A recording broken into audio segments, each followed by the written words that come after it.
Hello, my name's Amanda Younger. I'm a grade 4 teacher in the Langley School District in British Columbia. I'm also teaching mathematics with technology at Queen's University as part of my postgraduate certificate in math education. Today I'm going to be responding to a case study, primary school teachers' use of digital technology in mathematics, the complexities. And this really looks at how two teachers in Australia in different contexts use their classroom technology to support mathematics understanding.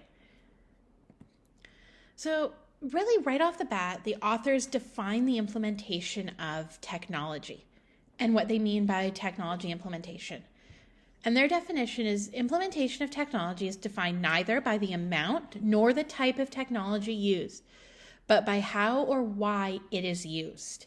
I really like this one because it's not about what device you have, if you have the latest and greatest device, if you are on the coolest, latest app. It's about how you're actually using it to teach and how it's being purposefully embedded in your classroom. Technology must be used purposely, and there has to be a goal in mind when we bring out technology. And that doesn't just go for math, that's across all subjects. Teachers can use the SAMR model as referenced in the article, or the PICRAT model, which is what my district is using, to look at how technology is implemented, where we're successful, where we might have a chance to grow. And technology, keeping in mind, is just one of many tools. So the SAMR model was referenced heavily through the article, and it looks at 4 ways we can use technology in our classrooms: substitution, augmentation, modification, and redefinition. So overall, this article was pretty objective. They looked at where the teachers were successful in using technology, where the technology was benefiting student learning, but also where there were some drawbacks, some areas that weren't as successful, and the teachers recognizing that themselves. So one of the things that was shown was the teacher went to do an activity using some images, the internet was down, and now the students are stuck using clip art in Microsoft Word. And we all know Word doesn't have the best selection of clip art. And the article really did focus on choosing appropriate technology and the appropriate tool, whether it be Word for editing something, Microsoft Excel for manipulating and looking at data, appropriate web-based apps and games for student learning. Really came out that technology is greatly beneficial when used properly, when used purposely. It's not something to be just handed out because we're not sure what to do. It's brought out because we have a purpose and there is a learning intention behind it. And the article also recognized that we have a set of tools to work with, be that our professional experience and education, our practice, the skill sets our students come to us with and have developed in our classrooms, the overall learning across the board, and also the hardware, apps, software, web-based tools that we have available to us.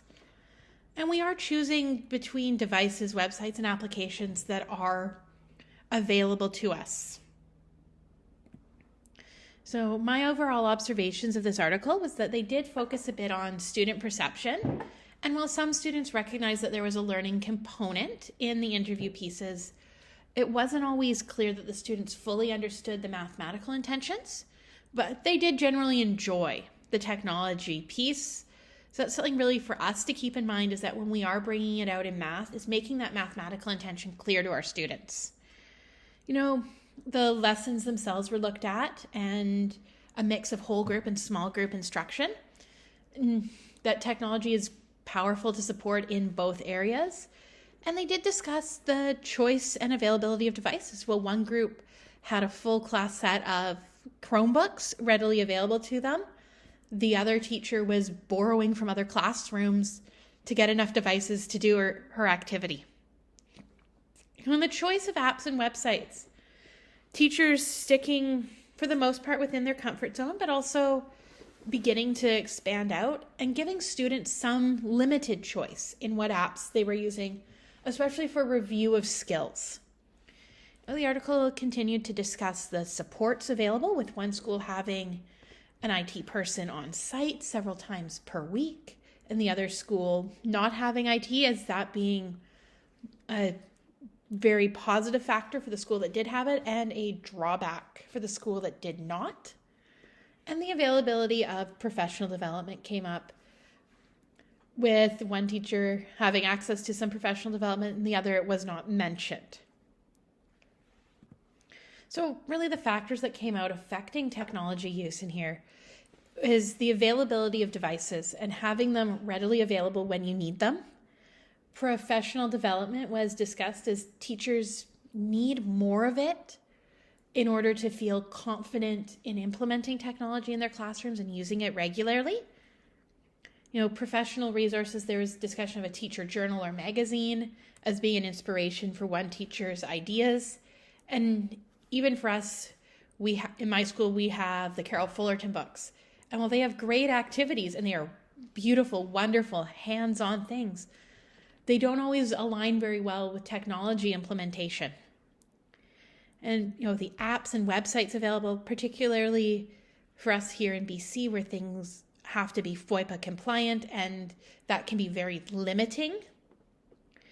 And the time for teachers to explore the tools and us taking the time to truly understand what was there. And in the article, they discussed that it was, in some senses, better to do one or two well than to do 7 or 8 and only half understand their capabilities. So my thoughts is technology can be incredibly beneficial when used appropriately and part of a larger program. It's not the only tool we're using, it's one of many. And we need to focus on choosing the correct technology for the task, be that the hardware, software, apps, web-based tools. We need to look for the tools that encourage mathematical thinking and give students the chance to think, well, my students love mathletics and they do great with it. It is a glorified math drill, skill and drill. And it is not encouraging thinking as much as creating their own problems and then explaining how to solve them using something like clips.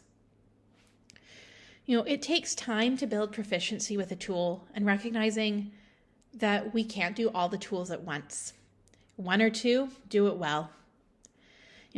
Tech can be used to make adaptations for the students who really need it, or even those students that draw it out and show me on your whiteboard is a challenge. There's virtual ways and digital ways for them to do that on the iPad, and then they can just airdrop it to you. And while tech is a great tool, we have to have a backup plan, always. The devices aren't going to be charged. The cart you booked just isn't there when you go to get it. The internet went down for the 10th time this week, and the power goes out. Things happen. So thank you for listening, and I hope you all have a great day.